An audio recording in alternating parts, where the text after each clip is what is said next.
jëfati ci ànd bi ak télévision Futur Média dalee nag jàmm ci xibaaru digg bëccëg bi ponk ya ca gën a fës atteb Alassane Sy dàq nañu ko nag ba ñaar fukki fan ak juróom-ñeent ci weeru sulet ci fàttali mooy ndaw loolu nag tiire woon fetal kenn koo xamante ne neenu xaritam la woon doon wuyoo ci turu Pape Diakhaby moomu ñu faatoon mu nekkoon nag ab menuisier métallique procès ba kon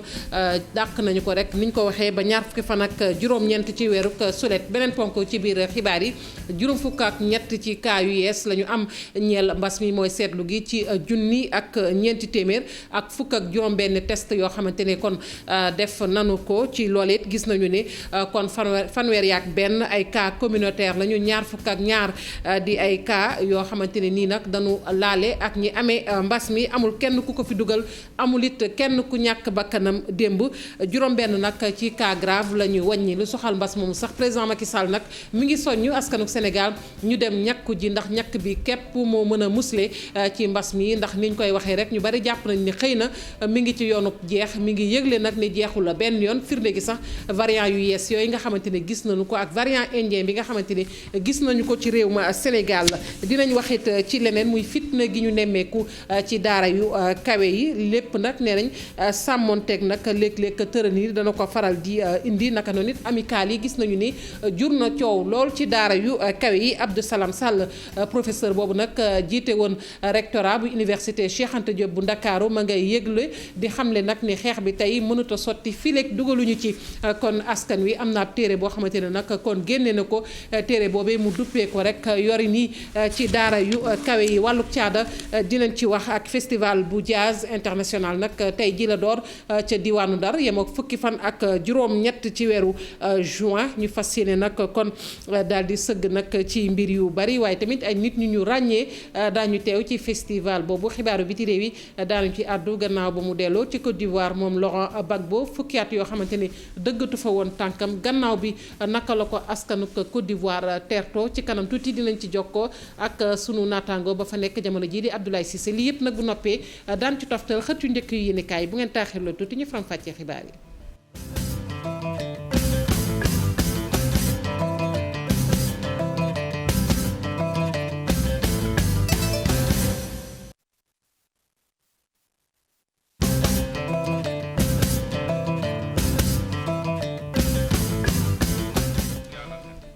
dale nag jàmm ci xibaaru digg bëccëg bi ni ñu ko waxee woon nag ci ndoxteel li procès bi soxal nag Alassane Sy mooy ndaw loolu nag tiire woon ci xaritam boobee daan wuyoo ci turub Pape Diakhaby daal di koy tiire nag ci fetal ba mu ñàkk bakkanam procès ba nag dàq nañu ko ba ñaar fukki fan ak juróom-ñeent ci weeru sulet loolee nag lañu xamle ci fàttali yëf yaa nga xewoon ca Pikine muy ndaw loolu nga xamante ne nag kon dafa jëloon ab fetal goo xamante ne mi ngi ko jëlee woon ci woto kenn ku ma doon raxas ndax kooku daw raxaskatu woto la woon mu jële ko nag ca biir daamar ga daal di koy tiire ca xaritam boobu ba mu ñàkk bakkanam dinañ ci dellusiwaat du ñàkk ci suñu yeneen jotaayu xibaar waxoon nañ ko tamit ci ndoxteel yi mi jàngoro mbas mi ak ñi ko am bisu tey ji ci àjjuma ji wàññi nañu lu toll ci juróom fukk ak ñett ci cas ci junni ak ñeenti téeméer ak fukk ak juróom-benn test yoo xamante ne kon def nañu ko ñi nga xamante ne ay cas communautaire lañu nag toll nañ ci fanweer ak benn ñi nga xamante ne ay jege lañu ñaar fukk lañu ak ñaar amul kenn ku ñàkk bakkanam démb juróom-benn fukk nag ñoo wér ba fas yéene dellu ci seen i kër juróom-benn nag nekk ci guddi gu bët setegul yëfi nag ba mu tàmbalee ba tey ci Sénégal lu toll ci ñeent fukki junni ak ñaar yu teg ñaari téeméer ak juróom fukk ak juróom-ñeent ci cas la ñu wàññi gis nañu tamit ñuy jot a wér daal toll nañu ci ñeent fukki junni ak juróom-ñaari téeméer ak juróom-benn fukk ak juróom-ñaar ñi faatu toll nañu ci junni ak téeméer ak juróom fukk ak juróom-ñett ñi ñàkkoogu nag tollooguñu ci téeméeri junni lim boobu nag néew lool ak ni ko nguurug Sénégal mbébétee ñu des ba tey ci wàllug ñàkk yi ak ni ñu ko waxee président Macky Sall sax mi ngi soññ ci askan wi daal ñu ñàkku ji te xam ni ñàkk bi nag moo fi mën a xeex mbas mi ndax ñu bari jàpp nañ ni mbas mi jeex na waaye ak variant yu yees yi ñu gis nag lépp dëggal na ni war nañoo bàyyiwaat xel bu baax a baax wàlluk ñàkk yi naka noonu nit takkub masque yi ca département bu Kanel la yëkkatee yooyee kàddu ñu teewlu ko ak Dissa Tera. Je rappelle que de ce côté-là il n'y a pas de masque du tout fii tam gisatuma fi masque ça c'est un problème masque yi waxuñ ngeen denc ko man je suis seul moo tax ma def sama poche bu may paree du takkat il faut mettre les masques parce que feebar bi jeexagu fi te gis ngeen temps yi mu ngi yéegaat donc il faut ñu delloo ci xel yi il faut se faire vacciner nous avons des vaccins il faut aller prendre les vaccins. ma ngoog faaw rek ñu ñàkku ji ndax lu am solo la muy kàddu yu tukkee ci président Macky Sall ci département bu Kanel la ko yëkkatee ci tournée économique bi muy amal jamono ji ci ci réewu Sénégal ci diwaan yi nekk ci réew mi. ñu des ba tey ci wàllug wér-gu-yaram wax nag ci évacuation sanitaire yi ñuy nemmeeku fële la ca diwaanu Kolda nee nañ boo xoolee ci at rek la ñu xayma ci évacuation yooyu toll na ci 200 téeméer yoo xamante ne ni nag ay soxna la soxal soxna yoo xamante ne dañoo won lor waaye loolu yëpp nag dañu koy def ci jafe-jafe li ko waral bokk na rek ci ñàkk jumtukaay ak barab yoo xamante ne ci la ñuy dalal soxna yi bu ñu toll ci diggante waaye tey mel na ni xel mën naa dal ci wàllu woowee ndax bloc bi nga xamante ne moom mooy toppatoo lépp lu soxal pajum soxna yi nag fexe nañu daal ba daal di koy yeesalaat ca centre de santé ba nekk ca Kolda Abdoulaye Diallo. Vélingara yàgga doon ab département fu wàllu wérgu yaram jigéen ñi ak tout tànk yi àndoon ak jafe-jafe yu tar. Jusqu'avant l'ouverture du bloc, plus de 200 évacuations. ci at bu mujjee laata ñuy tijji bloc bi lu ëpp 200 jigéen la ñu évacué woon te ku xalaat 128 kilomètres yi nekk diggante Vélingara ak Kolda ak 95 kilomètres yi nekk diggante Vélingara ak Tambacounda. ñaata jigéen la ñu mënoon a sauver bu fi bloc bi nekkoon ci jamono jooju. alors on pouvait les sauver. ngir xeex jafe-jafe yi ne mel nguurum Sénégal mi lëkkaloo ak kuréel bu ñu duppee UNFPA ak askanu Vélingara ñoo fexe ni ñu tijjiwaate bloc des soins obstétricaux d'urgence bu centre de santé bu Vélingara maanaam néeg bi nga xam ne fa la ñuy opérer jigéen yi woon na lor te seen wérgu yaram soxla intervention bi ni mel la. ba ñu ubbee bloc bi ba bloc bi mën a fonctionner tey jii ku ci sonn dootul soxla ñu lay yóbbu ci beneen béréb vraiment pour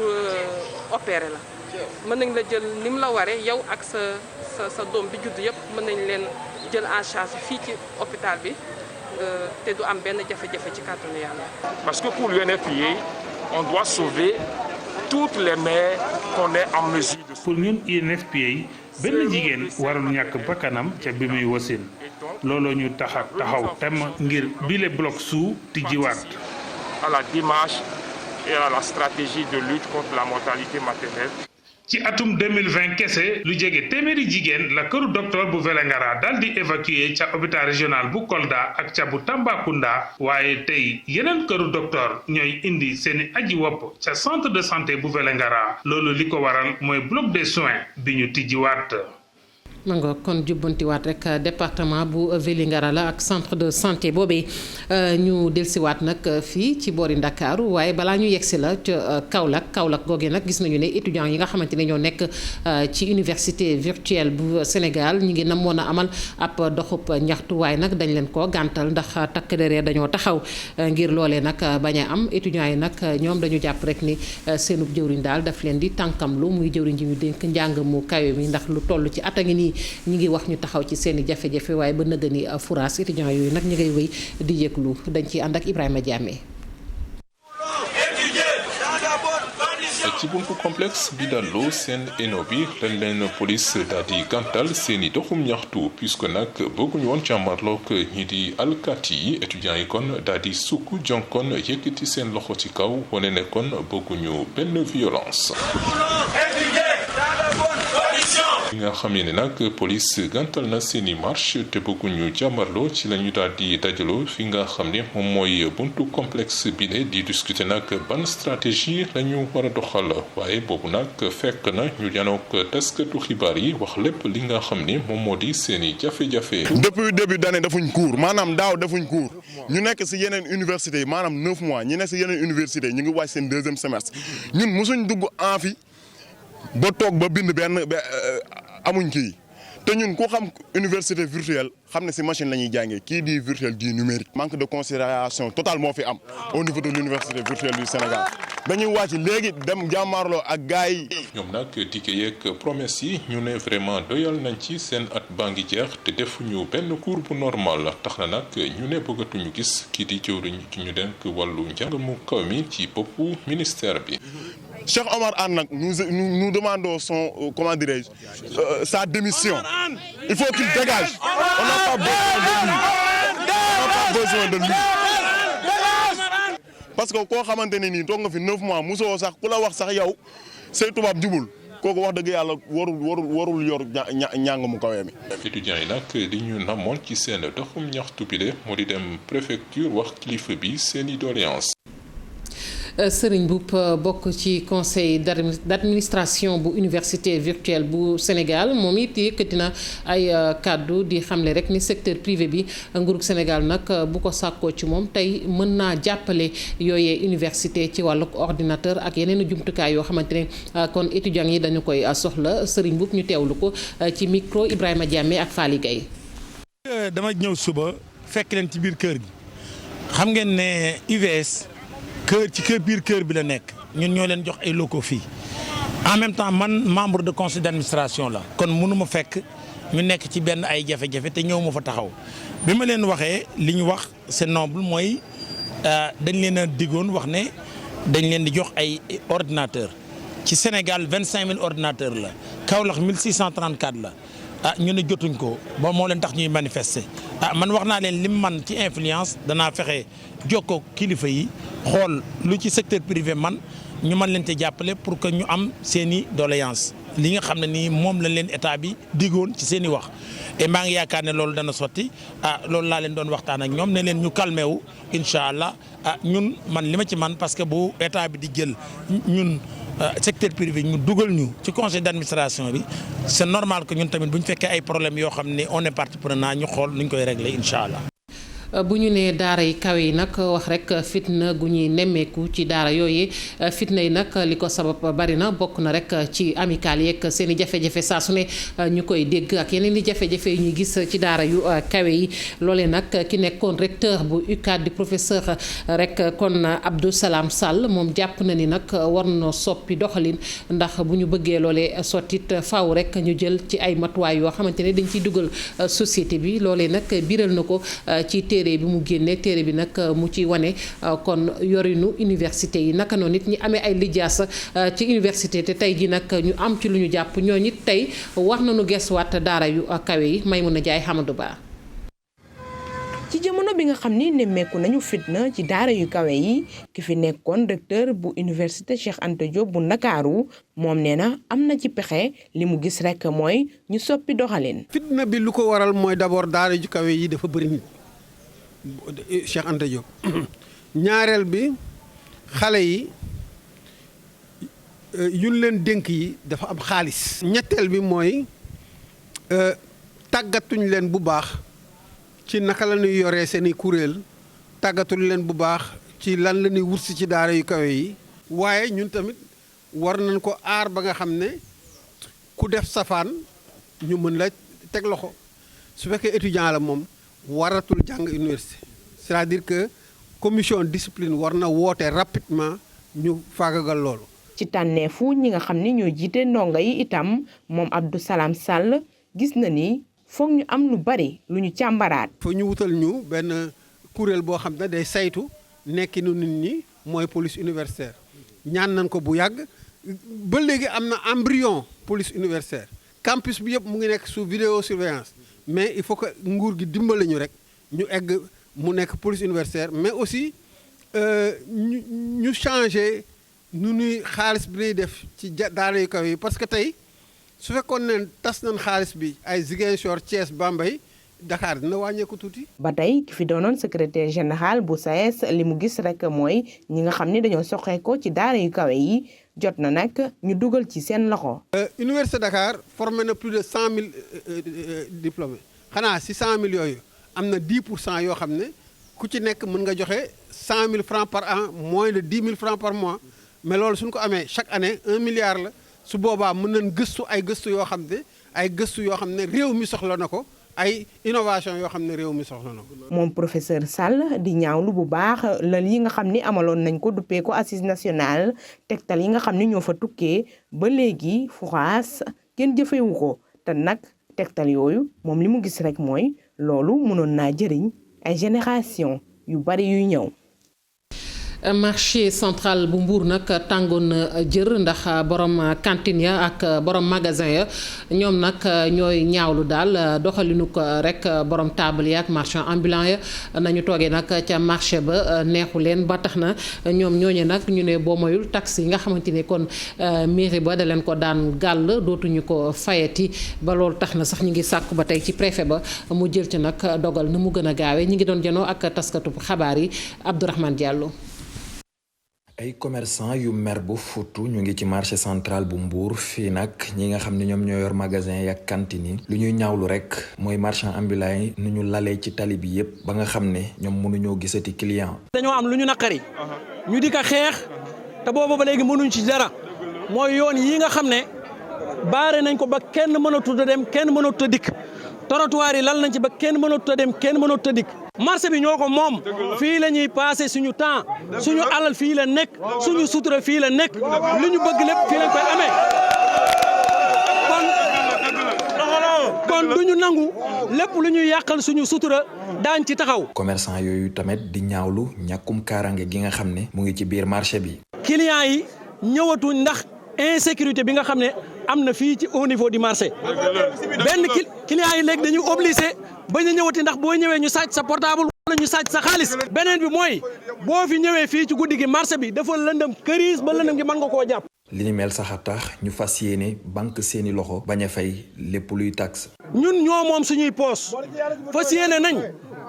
nañ dootuñu fay benn taxe boo xamante si ni jógee jëm na ci wàllu maire. beneen bi mooy pétante yaa ngi mi ngi ñëw te ñun ñoo ëpp jom fii ci fay pétante kon fas yéene nañ pétante yi duñu ko fay fii ak ñoom autorités yi jëruñu seen responsabilité taxawuñu. ci loolu nag ñu ngi wax maire bi ak préfet bu département bi ñu def li leen war ci mbir moomu. ma ngoog juróom-benn fukk sax laay wax ak ñeenti agent yu ñu dàq ca grand domaine agricole ba nekk ca diwaanuk Ndar muy kër yooyu di yëngu ci wàllug mbay fekk baax nag ca biti réew ñooñee ñu dàq nag tey ña ngay wooteek wàllu di sàkku rek ci yoon bu Sénégal mu jël rek matuwaay ci kër yooyu di yëngu ci wàllug mbay wax naa ko léegi fekk ñu baax ci Sénégal ndax dañu seetlu ni dañuy dàq seen liggéeykat yi na mu leen neexee te dara du leen ca fekk loolee nag la ñu bëgg mu dàq ki wax ci seen tur Moussa Diallo la ñu teewlu ko ak Ousseynou Diop ak Abi Seck. boobu ba léegi itam ñoo ngi topp ci li nga xamante ni suñuy droit yoo xamante ni dégg nga duñ ko waroon jot dégg nga ñu naxasaay ko joxuñu ko maanaam lépp loo xamante ni mooy suñu àq ak suñu yelleef entreprise GDS waroon ñu ko jox dégg nga GDS dégg nga def lu ko neex ndax def lu ko neex weesuwul ñi nga xamante ni ay travailleurs la yoo xamante ni dégg nga def nañu fukki at ak juróom-benn. ñi fukki at ak juróom ciblé ñooñu buub leen ni ñooñu kat dégg nga ay illettré lañu ñooñu kat dégg nga xamuñu dara ñooñu kat dégg nga ñooy ñi nga xamante ni dégg nga tey du ñuy indi jafe-jafe ci entreprise bi. lu ñu bëgg mooy def appel ci président que lépp loo xamante ni mooy sunu àq ak sunu yelleef ñu delloo nu ko. amee jafe-jafe justice la ñu yaakaar kon fa la ñuy dem ñaxtu suñu ay mbir. dossier bi nag ma ngi en cours d'appel ñuy am yaakaar ci sunu justice nekk nañu ñoo xamante ni daanu jaarale mbir mi yoon. ñeneen ñi sàkku it ñu jaarale mbir mi yoon mooy ñi nga xamante ne ñoo yëngu ci wàlluk dem beeg dikk bi diggante Dakar ak Bamako corridor boobu ñu ne am na ay jafe-jafe ba tey sax booy xool ci wàlluk marchandise daanaka dara yombatul dem baak dikk ba mënatul a nekk ci anam yu ñu ko bëggee ki nga xamante ne moom moo jiite nag dem baak dikk ba ci corridor boobu mi ngi sàkku rek ñu xoolaat rek charte yi nga xamante ni moo tënk kon corridor Dakar Bamako bu ñu bëggee génn ci jafe-jafe yi Moxtaala Kan ay kàddu mi yëkkati ci ab lël la dénk ko sunu naataango Fatima Touré. dafay yàgg am ay problème yoo xam ni souvent xuloo lay andi wala ñàkk déggoo te ñu ne puisque transport dafa am lu ko lal mooy li ñuy wax ay texte ay yoo xam ne dañ ko xaatim loolu dafa tasaaroo am na yoo xam ne yi xamatuñu fu mu nekk am na yoo xam ne dafa weesu du méngootul ak jamono dafa yoo xam ne yi dañ ko war a dolli. Sénégal am ay texte boppam Mali bi ñuy dem ay texte boppam ñu nag la ñu boole yëpp def ko ci benn boole yëpp ba nga xam ne nit ku ko ci jàkkaarloo di nga mën a xam texte yi nga xam ne moom mooy doxal ci Sénégal mooy doxal ci Mali mooy doxal communauté bi. dégg nga fii problème yu bari yu am mooy camion bi dafa surchargé loolu moom xeex bu yàgg commencé la te ñun ñu wax ne il faut que nit ñi ñu d'accordaat il faut ñu jéem a seet nan la ñuy am toogaay il faut ñu am jotaay boo xam ne bii diggante transporteurs yi diggante chauffeurs yi diggante administration ak yëpp il faut ñu toogaat il faut ñu waxtaan. ñu àddu ci leneen muy nag ndàmpaay yi ngeen dégg ni président Macky Sall da koy jagleel chef de village yi fukki junni li ko dooree weeruk sulet fële moom ca dëkk ba ñu naan ñagis ma nga ca département ma nga ca diwaan bu Ziguinchor chef de village bi nag moom jàpp na ni ndàmpaay lu yooyee doyul lu ko jiitu sax nee na waxtaan dafa waroon a am balaa ñuy jël nag benn dogal kàddu yi mu yëkkati la ci ab bëccëg boo xamante ni ñu ngi ko doon jagleel gone yi ca département bu Ziguinchor Boubacar Diassi. ndogal bi njiitu réew bi jël ngir jagleel ab ndàmpaay képp kuy chef de village ci suñu réew kii di chef de village bu ñaa gis rafetlu na ko waaye Alassane Ndiaye dafa jàpp ni montant bi ñu leen bëgg jagleel dafa tuuti waaye président de la république mënoon na leen boole ci waxtaan yi. su ëppoon loolu mu ñu jël ndax xam nañ ne jamono ji dafa dox ba nga xam ne soxla yu bëri nañu chef yi li ñuy daj ñun xam nañ ko. mais li ñu gënaloon buñ ñu booleen ci waxtaan bi amaana ñi weccoo kàddu ba nga xam ni lépp loo xam ne daal mën naa yemb daal dinañ ko jël. chef de village bu ñaa gis sa wax ci li ni mel gannaaw bu mu teewee ci ab activité bu ñu jagleel xale yu département bu Ziguinchor. te ñu amal ko ci dëkkam ñu jàpp ne dañuy taamu dëkk kaw gii di ñaa gis ndaxte dafa bokk ci fukki dëkk kaw ak juróom-ñett yu nga xamante ni sous-préfet bu ñaa gis dafa jàpp ni képp kuy xale bi ci yeewu daanaka bokkul ci xale yuy liggéey. déclaré na ay gox libre de tout travail d'enfant ay gox ya nga xam ne xale yi fa nekk dañu am âge dem école xale yooyu yëpp ñu ngi jàngi. inspecteur bi yor jàng ak tàggat ci département bu Ziguinchor. mu teew ci biir activité jot naa wax ak parents d'élèves yi rawatina mu wax leen ni xale yi daal ak fu mu mënti bokk wala bokk ak nu mu mënti mel warul xëy di liggéey ji. xale bi ànd ak laago warul dem tàllal loxo pour ñaan dafa war a jàng dafa am ay talent suñu ko jàppalee mën na réussir dans sa vie au même titre que tout le monde. activité bii bokk ci yi ñuy faral di amal ci diiwaan bu Ziguinchor ngir siiwal ak yelleefu xale yi. lu soxal wàllum xëy mi rawatina ak xëyum xale yooyu nag au conseil des collectivités territoriales njiit la di Aminata Mbengue Ndiaye moom nag jàpp na ni ngir ñu taxaw ci mbir mi faaw rek kon gox-goxaan yi ñu daal leen ciy dugal bu baax a baax moom it jàpp ni wàllug artisanat bi industrie bi doon na ay pàcc yoo xamante ne nii xam ngeen ni mëneesu la tudd comme te duñu wax yooyee pàcc kon faaw rek ñu xool ni ñu yoonalee lu bare bari Aminata Mbengue Ndiaye ñu teewlu ay kàddoom. Défi majeur du chômage. ñàkk xëyu ndaw ñi doon na li nga xam ni mu ngi indi ay jafe-jafe ci biir réew mi tax na sax ñun waa au conseil ñu daal di décider daal di rek sëgg xoolaat bu baax ci question boobee ñu bëri nag ñu ngi koy jox ay explication naan wàllum koom la waaye nag bu ñu dàkk ni am na beneen dimension di sociale waaye tamit bëgg sa réew ngir nag ñu daal di mën a saafara mbir moomee ñun nag dañoo xool ni jàpp ni approche territoriale rek moo ko mën a régler jëm nag ci régler li nga xam ne mooy wàllum civisme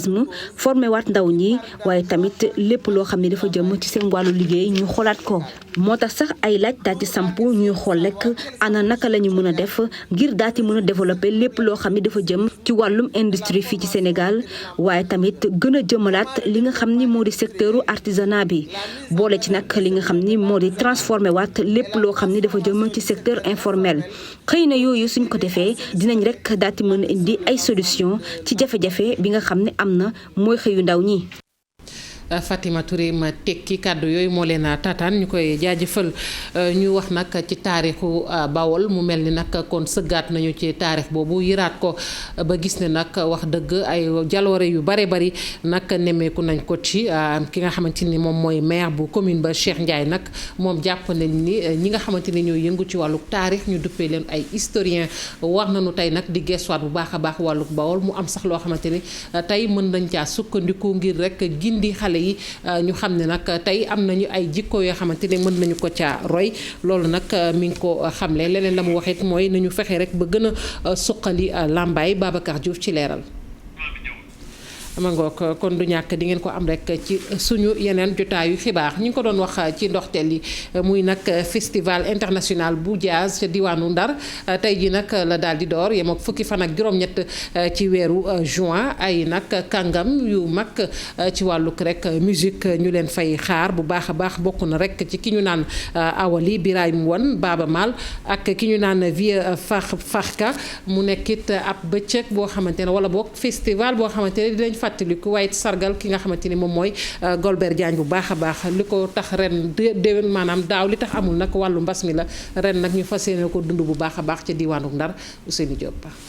Ndar mooy doon capitalu jazz lu tàmbalee fukki fan ak juróom-ñett ci weeru juin festival de jazz bu Ndar nag ñu koy amal bii doon ñaar fukk ak juróom-ñeenteelu édition bi ci atum 2020 kenn amalu ko woon li ko waral bokk na ci lu jëm ci wàllu mbas mi. pour wan àddina bi que Saint-Louis mooy Saint-Louis Jazz mooy la première organisation bi nga xamee ni jóg na ci Covid bi nii pour wane ni que lii mën nañu vivre avec le virus mën nañu fo mën nañu faju mën nañu liggéey virus bi waruñu tere ñu baisser les bras. ci kàddu président bu festival international de jazz bu Ndar doomu Ndar yi dañu war a gën a jàpp ci festival bi ndaxte lii war na gën a mën a lancer lu jëm ci wàllu tourisme bi. vraiment. daal mbir mi daal war na daal ñi war nañu ko jàpp. jazz bi prétexte la pour lancer le tourisme prétexte la pour la culture. atum 2021 ñu war a rendre hommage nag kilifa gu mag di El Hadj Alioune Badara Diagne Golbert liggéey bu rëy nag la defoon ci wàllu festival de jazz bu Ndar. Alioune Badara Diagne Golbert ñëpp xam nañ ko Golbert homme de culture la Golbert homme de théâtre la Golbert a fait du cinéma. Golbert a fait du sport. ñaar fukk ak juróom-ñeenteelu édition bi ñetti fan lañ koy amal concert in yi ñu koy amal ci institut français bu Ndar dina bare nag ay xumbate yoo xamante ni dina fi am di wane rek ni Ndar géej mooy doon capital bu jazz lu tàmbalee fukki fan ak juróom-ñett ci weeru juin bi. waxoon nañ ko sànq muy taarixu nag capital bu Bawol fàttaliku waat nañu taarix boobu bu baax a baax te jàpp ni bari nay ngëneel boobeep taarix ba tax na maire bu commune ba nag di Cheikh Ndiaye di sàkku rek ci borom xam-xam yi ci wàllu taarix léeg-léeg nag ñuy amal am njàngale moo xamante ne dañu koy jëmale ci capital du Bawol su ko defee nag xale yi gën koo xam waaye it mu am loo xamante ne daañu ko ca jàngee naka noonu mi ngi sàkku rek ci Lambaye daal ñu gën koo dindi ca làkk googee mu nekkee dañu ci ànd ak Babacar Diouf. dalee ko ca Amari Ngoone Sobel Fall mi njëkk a tey nekk teeñu Bawol ba ci Tanor Goñ Tayba Jeng ki mujj a toog nekk buur Bawol Lambaye dafa doon wone li nga xam ne moom la am ci wàllu cosaan ak aada. ay site la yoo xam ne c'est chargé d'histoire donc mu doon bis bu am solo ci ñun tey jii Lambaye doon bis bu dëkk bu am potentiel touristique ak culturel. te loolu maa ngi interpellé état bi ñu ñëw Lambaye gis li fi yàlla def. mu di destination touristique boo xam ne ni doon nañ ko gën a mën a wone bu doon am nañu gaar boo xam ne ni def nañ ko ci autoroute Ila Touba bi nga xam ne ku mu neex yéeg wala wàcc ca Wiraasu Gol. nag ku ubbiwoon fii ci pont bi nga ubbi fii bretelle boo xam ne day wàcc ñëw Lambaye wàcc jógu dem Touba di nga may possibilité ñi dëkk ci pàkk ñu ñibbisiwaat Lambaye gi dëkk Lambaye jaajëfal tamit président de la république ci réalisation yi nga xamante ni defal na leen ko ci seen dëkk bi. sama réalisation yi ma fi def te Lambaye te mu leer Lambaye gépp ci mbiram courant dëkk yu ma électrifié mbiram ndox forage Médina Diop bi nga xam ne PUDC ko def ak yeneen ma profité tey itam ci daje bi tey nga xam ne Lambaye gépp a ngi fi ma wax leen li fi président Macky Sall def. wante ay jafe-jafe ñu ngi koy wéy di am Lambaye yi ne. président fokk mu dugal ci loxoom. maanaam goudronné Lambaye ak Ndangalma depuis Senghor na nga koy ñaan. maire Lambaye di Cheikh Ndiaye doon inauguré ay infrastructure yoo xam ne nii tabax nañ ko ci biir Lambaye te bi ci gën a fës di marché bi nga xam ne moom lañ def ci Mekhe Lambaye. ñu koy jaajëfal bu baax a baax Babacar Diouf. Côte d'Ivoire waxoon naa ko ci bi may door gannaaw nag ba mu delloowaatee cim réewam gannaaw fukki at yoo xamante ni dëggatu fa woon tànkam moom Laurent Gbagbo gis ngeen démb ak la xew yépp ci Côte d'Ivoire naam ñëw na bari na lool ñoo xamante ne ña ngi ko doon xaar waaye gisoon nañu it ak fitna gu amoon rek ci diggante ña ànd ak Laurent Gbagbo ak ñi nga xamante ni ñoom ñooy takk dere Abdoulaye Cissé ma nga ca Côte d'Ivoire Abdoulaye Cissé gannaaw ba ma la nuyoo li ma lay laaj rek mooy Côte d'Ivoire nan la ñu xëyee tey. ku gis Côte d'Ivoire ni ñu xëyee tey circulation bi ak activités yi ni mu reprendre nga xam ni jàll nañu ci leneen gannaaw bi ñu tertoo président Laurent Gbagbo mu doonoon xew-xew boo xam ne ñu bëri amoon nañ ci tiitaange ak njàqare waaye population beeg kilifa yi wane ci mat gu mat sëkk ba génn nañu ci. tey jii xëy na li mbeddi Abidjan yi ak grand place yi bi waxtaanee kay mooy xëy na la xew ca tertu ba ca diggante Nadi Bamba di reeni xolu président Laurent Gbagbo ndax moom la àndal ba muy jóge Bruxelles di ñëw Abidjan ak ci woon soxnaam di madame Simone Gbagbo te nga xam ne ñu bari jàpp nañ ni président Gbagbo daf ko tiiñal ba mu gedd ndaje ba mu ñibbi ànd ak i doomam tey jii li nit ñi njort mooy ñibbi si président Laurent Gbagbo dafa war a jàllale Côte d'Ivoire ci programme de réconciliation nationale bi nga xam ne moom la ñëpp di woote tappe xol yi xëy na kay lu bees li mu indi mooy président Laurent Gbagbo mi responsabilité Front populaire ivoirien FPI am na lu jiitu réconciliation nationale bi mooy réconciliation biir FPI ndax am na ñu fa nekk tuddee woon seen bopp les Gor Gbagbo ou rien te élection présidentielle ñu ne bu Gbagbo bokkul woon FPI du am candidat seen diggante ak waa kër Pascal Affi-N'Guessan yi nekkoon ay rénovateur te bokk ci FPI li ci bees kay mooy xëy na léegi président Gbagbo dana amaat leneen lu mu war a lijjanti di digganteem ak vice présidentu parti bi di Simone Gbagbo loolu nag la kenn xamul nu mu nar a mujjee bu nu ca jógee nag Côte d'Ivoire war a mën a sóobu ci yoonu jàmm ji nga xam ne moom la ñëpp woote te ñëpp di ci dox fi ci Abidjan Abdoulaye Cissé doon wax ak yéen TFM. Abdoulaye Cissé ñu lay jaajëfal bu baax a baax jàmm jooju moom la ñëpp di sàkku ñu ànd yër xët yu njëkk yu yéenekaay yi. jërë ngeen jëf capitaine Touré tëb na Vox Populi nañu Macky Sall moo ko tëbal démb la defub décret rajo ko ci cadre yu gendarme yi ñàkk ngor ak doxin wu dëng cib soldaar loole la ñu koy tuumal ba tax ñu wàccee ko journaliste ko xëy wàccee xibaar bi ci xëtam mu njëkk bindal ñu ne ñaari weer gannaaw ba mu nekkee cib arrêt de rigueur yat wa dal na ci kaw capitaine Touré président de la république Macky Sall def na démb ab décret génnee ko ci langa cadre yu gendarme yi dañu ko rétrogradé ba mu doon ab soldat simple journal bi nañu bi dogal bi daano capitaine Touré yëg ko la mu ci wax moo di doomu aadama ju nekk ak dundam mi ngi aju ci li suñu borom nangu ci moom yàlla na yàlla sàmm Sénégal njiital Sénégal di Macky Sall l'observateur nee nañu ma nga ca tournée économique ba muy def ba léegi waaye li mu sedd moom l'observateur moo di moom Macky Sall fu mu jaar mbooloo mu baree koy dar topp ko ànd ak moom yéenekaay bi di laaj ndax yooyee muy gis moom Macky Sall du ko gën a xiirtal ci mbiri troisième mandat bu ñu demoon tey jii ba mu bëgg cee doxit ana ci naka la ciy doxalee ci wàllu politique ponk boobee journal l'observateur xëy na di ci waxtaan ak i kàngam yu seen xam-xam màcc jëm ci wàllu communication politique ñu ci mel ni professeur Moussa Diaw bu université Gaston Berger bu Ndar ak professeur sociologie politique bii di Ibou Sané la si ne kay nañu njiit réew mi Macky Sall ba tey ci tournéem bi dem na démb ca Kanel waaye li ëpp ca la mu fa defe woon moo di ay inauguration ak i lancement travaux inauguré na ab daara moderne ca Kanel inauguré ab plateforme multifonctionnelle bu ñu jagleel jigéen ña ci Sinthiou Bambambe inauguré na fa it pont bu Ganguel Souley ba ca Amady Ounaare le témoigné nañu président Macky Sall bi muy tournée économique ba yegg ci dëkk bii di Orkadiéré ca la ñu xamee doole ji Abdou Karim Sall ministre environnement am ca dëkk ba ne li ko dalee diggante Orkadiéré ba sem témoigné nee nañu li fa Abdou Karim Sall mobilisé ci mbooloo kenn xamul lu mu toll nit ñu baree taxawoon ak seeni pancarte ak seeni tiset yépp ñu bind ci Orkadiéré derrière AKS journal bi nañu daaw daje mi questeuru assemblée nationale dëkk ca dëkk ba mobilisation bu Abdou Karim Sall mi dafa nëbbu bosam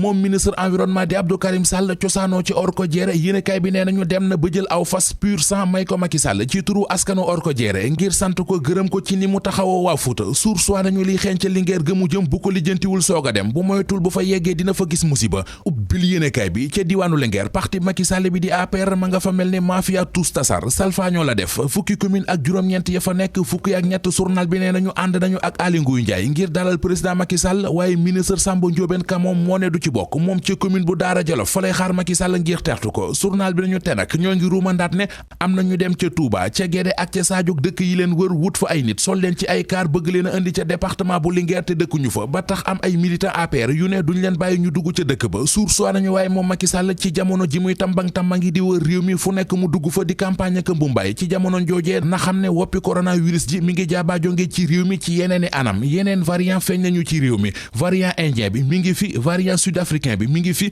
variant anglais bi mi ngi fi variant Nigéria bi mi ngi fi Vox Populi nañu waa Institut Pasteur yi ñu gis ci seeni gëstu dallu am xel ci xeeti variant yi ñu gis ci réew mi nee nañu bu Nigéria bi moo fa ëpp ak 35% corona anglais bi topp ci ak 23% variant Afrique du Sud bi mi ngi fi bu indien bi mi ngi fi te am na yeneen fukki xeeti variant yoo xam ne xamaguñu fan lañu cosaanoo askan wi tiit ak waame di inondation ci nawetu ren bi réew mi quotidien mi ngi ñuy xamal ne ñooñe bu ñu tëddee mën nañoo nelaw ba yandoor ndax directeur général bu agence de développement municipal nee na inondation du am ren li am tey ci xët mu njëkk l'Observateur kaddu Ferdinand Coly la di footballkatu Sénégal ba woon coow li am ci stade Lat Dior bu Kees ak pelouse bu bon bi ñu bari di ŋàññi li ci ministre des sports Matar Ba tontu ak it li ci président fédération Sénégal bu football di maître Augustin Senghor wax Ferdinand Coly rafetlu ko nee na ñoom ñaar ñooñee mu di Augustin Senghor di Matar Ba dañoo waroon a réassurer ni ay responsable di réassurer ndax du ca Liverpool rekk fa la pelouse bu baax war a am Afrique it mérito na am pelouse bu baax ki waxoon wax ji waral wax ji yépp di Sadio Mané mi ngi leeral ci xët mu njëkk Vox Populi ne wax ji moom ba mu ko waxee la ca pare ci stade yéenekaay Sadio Mané doolil ci ne ba mu koy waxit waxu ko woon ngir yàq.